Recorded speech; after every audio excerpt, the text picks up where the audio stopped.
What's up mga kabaro? Welcome back muli sa ating YouTube channel at sa aking Leo page. Nagluluto ako ngayon ng chicken and pork adobo. Kasi yung nagdaang araw parang yung nalulungkot ako kasi ang daming mga nangyari, may mga malulungkot.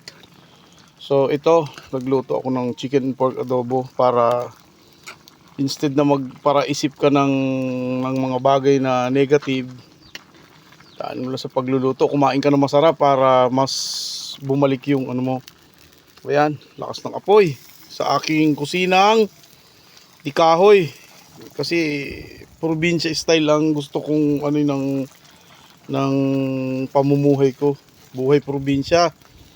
Ayan mga kabaro. Malapit na ito maluto. Actually, ano lang naman yan, very simple.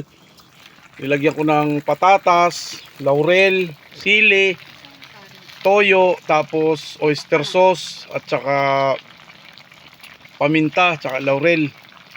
Yun, ginisa muna yung baboy, karne ng baboy, ayan karne ng baboy, mix yan.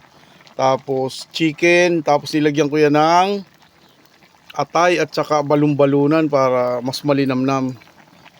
So ayun, hihintayin lang natin na bumaba ng konti yung sabaw.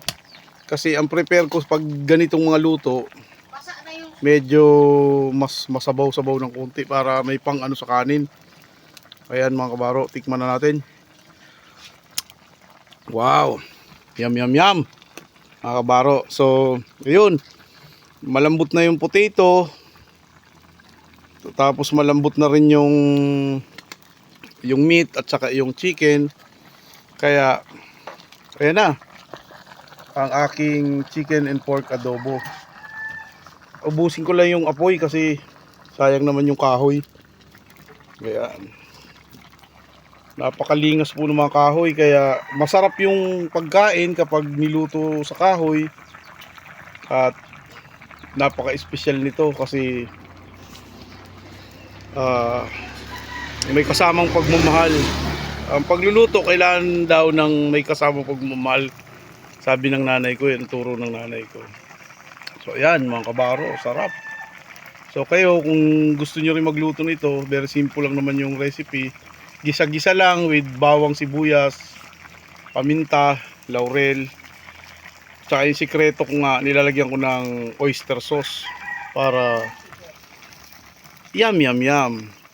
Oyster sauce, mamasitas, bikini man.